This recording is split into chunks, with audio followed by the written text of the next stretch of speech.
Hello friends, welcome to அம்மா chef. நாம் இன்றைக்கி அம்மா செஃப்பில் பார்க்க போகிறது கத்திரிக்காய் தொக்கு. பிரியாணிக்கு சூப்பரான ஒரு சைட் டிஷ்ஷு. இது ரொம்ப சிம்பிளாக ஈஸியான மெத்தடில் ரொம்ப டேஸ்டியாக இந்த கத்திரிக்காய் தொக்கை எப்படி பண்ணுறதுன்றதான் நம்ம இன்றைக்கி வீடியோவில் பார்க்க போகிறோம். பேனில் ஒரு அரை ஸ்பூன் அளவுக்கு வெந்தயம் எடுத்துக்கலாம். வெந்தயத்தை மீடியம் ஃப்ளேமில் வச்சு கைவிடாமல் பொன்னிறமாக வர்றது வரைக்கும் இதை வறுத்துக்கணும். அப்போ தான் ஒரே மாதிரி வறுபடும். இந்த மாதிரி கைவிடாமல் வறுத்துக்கிட்டே வந்தீங்கன்னா நல்லா பொன்னிறமாக இந்த மாதிரி வறுபட்டு வரும்.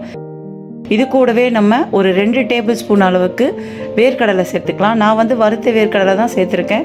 தோலை நீக்கிட்டு சேர்த்துக்கோங்க. கொஞ்சம் லைட்டாக இது கிறிஸ்பி ஆகணும். அதனால் மீடியம் ஃப்ளேமில் வச்சு இதையுமே லைட்டாக இந்த மாதிரி வறுத்து எடுத்துக்கலாம். இது கூடவே ஒரு 2 டேபிள் ஸ்பூன் அளவுக்கு வெள்ளை எள்ளு சேர்த்துக்கலாம். எள்ளுமே லைட்டாக வெடித்து வர டைம் வரைக்கும் இதை லைட்டாக நம்ம வறுத்துக்கிட்டே இருக்கணும். இப்போ இதுவுமே லைட்டாக வறுத்துக்கிட்டாச்சு. இதை அப்படியே எடுத்து ஆற விட்டு சின்ன மிக்ஸி ஜாரில் சேர்த்து இதை நல்லா இந்த மாதிரி கொரகொரப்பாக அரைச்சி எடுத்துக்கணும். ரொம்ப நைஸாக அரைச்சிடக்கூடாது. இப்போ இது அப்படியே இருக்கட்டும். அதே பேன்லேயே ஒரு 4 டேபிள் ஸ்பூன் அளவுக்கு எண்ணெய் சேர்த்துக்கலாம்.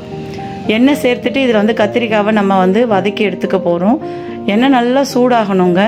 எண்ணெய் நல்லா சூடானதும் இதில் ஒரு 1/4 கிலோ அளவுக்கு நான் கத்திரிக்காய் எடுத்திருக்கேன். கத்திரிக்காய் ஒரு கத்திரிக்காவுமே பெரிய பெரிய சைஸுன்றதுனால நடுவில் 2ஆக கட் பண்ணிவிட்டு அதுக்கப்புறம் 4 பீஸாக இந்த மாதிரி ஒரு கத்திரிக்காவை நம்ம எடுத்துக்கணும். இப்போ இதையுமே சேர்த்துட்டு நல்லா எண்ணெயில் மீடியம் ஃப்ளேமில் வச்சு வதக்கி எடுக்கணும். நல்லா எண்ணெயிலே வதங்கும் போது ரொம்ப சூப்பராக இருக்கும். ஒரு 2-3 நிமிஷம் போல் எடுத்துக்கும். இது மீடியம் ஃப்ளேமில் வச்சு நல்லா வதக்குனிங்கன்னா கத்திரிக்காய் நல்லா சாஃப்டாக இந்த அளவுக்கு வதங்கி வரணும். ரொம்ப வதக்கிடக்கூடாது. இப்போ கத்திரிக்காய் நல்லா வதங்கிருச்சு. இப்போ கத்திரிக்காவை எண்ணெயிலேருந்து லைட்டாக இருத்துட்டு பிளேட்டுக்கு மாற்றி எடுத்து வச்சுட்டு அதே எண்ணெயிலே நம்ம 1 ஸ்பூன் அளவுக்கு கடுகு சேர்த்துக்கலாம். கடுகு லைட்டாக பொரிஞ்சு வரும்போது இது கூட 1 டேபிள் ஸ்பூன் அளவுக்கு மிளகு சேர்த்துக்கலாம். கூடவே 1 ஸ்பூன் அளவுக்கு ஜீரகம் சேர்த்துக்கலாம். சேர்த்துட்டு இதுவுமே லைட்டாக இந்த மாதிரி கலந்து கொடுத்துருங்க. கலந்து கொடுத்துட்டு இது கூட நம்ம ஒரு பெரிய சைஸில் வெங்காயத்தை இந்த மாதிரி பொடியாக நறுக்கி எடுத்துக்கலாம். சின்ன சைஸ் வெங்காயம் இருந்தால் 2 எடுத்துக்கோங்க. கூடவே ஒரே ஒரு பச்சை மிளகாவை 2ஆக கீறிட்டு சேர்த்துக்கோங்க. வாசனைக்காக கொஞ்சம் கருவேப்பிலை சேர்த்துட்டு வெங்காயத்தை நல்லா பொன்னிறமாக வரா மாதிரி இந்த எண்ணெயிலே லைட்டாக இந்த மாதிரி வதக்கிடுங்க. வதக்கிட்டு இது கூட 1 டேபிள் ஸ்பூன் அளவுக்கு இஞ்சி பூண்டு பேஸ்ட்டு சேர்த்துக்கலாம்.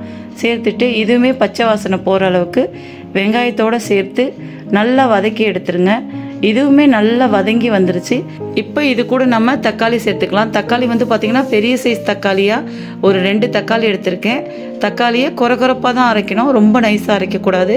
கூடவே 1 டேபிள் ஸ்பூன் அளவுக்கு காஷ்மீரி மிளகாய் தூளும் 1 டேபிள் ஸ்பூன் அளவுக்கு தனியாத்தூள் சேர்த்துருக்கேன்.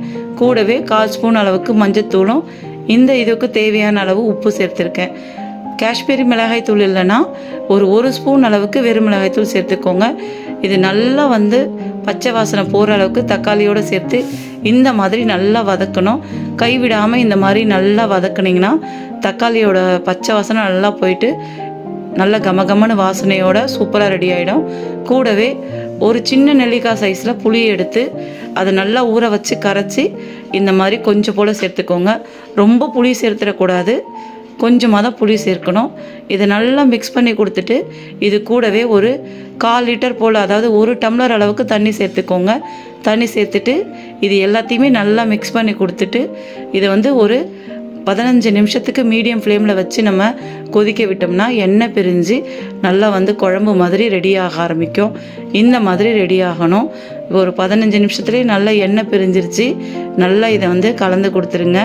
கலந்து கொடுத்துட்டு நம்ம அரைச்சி வச்சுருந்த வேர்க்கடலை பொடி இருக்கு இல்லையா, அதை நம்ம இப்போ சேர்த்தோம்னா தான் கரெக்டாக இருக்கும். சேர்த்துக்கலாம். இதை சேர்த்த உடனே இது திக்காக ஆரம்பிக்கும். இப்போ இதை சேர்த்துட்டு இதையுமே நல்லா மிக்ஸ் பண்ணி கொடுத்துருங்க. வேர்க்கடலை பொடி சேர்க்கும் போதே நல்லா மணமாக இருக்கும். இது நல்லா இந்த மாதிரி மிக்ஸ் பண்ணி கொடுத்துட்டு இது கூட நம்ம வதக்கி வச்சுருந்த கத்திரிக்காயுமே சேர்த்துக்கலாம். கத்திரிக்காவை சேர்த்துட்டு இதையுமே நல்லா மிக்ஸ் பண்ணிவிடுங்க. மிக்ஸ் பண்ணிவிட்டு மீடியம் ஃப்ளேமில் ஒரு 10 நிமிஷத்துக்கு இதை நம்ம விடணும். இடையில கலந்தும் கொடுக்கணும். இப்போ இது ஒரு லிட்டு போட்டு மூடி நல்லா ஒரு 10 நிமிஷத்துக்கு மீடியம் ஃப்ளேமில் விட்டிங்கன்னா எண்ணெய் பிரிஞ்சு நல்லா கமகமான வாசனையோட கத்திரிக்காய் தொக்கு பிரியாணிக்கு சூப்பரான ஒரு சைட் டிஷ்ஷு. ரொம்ப டேஸ்டியாக இருக்கும்.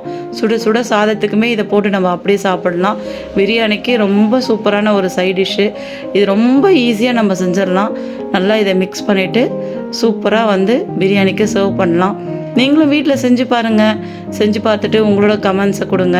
இந்த வீடியோ ரொம்ப பிடிச்சிருந்ததுன்னா உங்கள் ஃப்ரெண்ட்ஸ் ரிலேட்டிவ் எல்லாருக்குமே ஷேர் பண்ணுங்கள். அம்மா செஃப் சேனலை இது வரைக்கும் நீங்கள் சப்ஸ்கிரைப் பண்ணாமல் இருந்தீங்கன்னா மறக்காமல் அம்மா செஃப் சேனலையும் சப்ஸ்கிரைப் பண்ணுங்கள். கூடவே இந்த வீடியோ ரொம்ப பிடிச்சிருந்ததுன்னா மறக்காமல் ஒரு லைக் போடுங்க. நன்றி, வணக்கம்.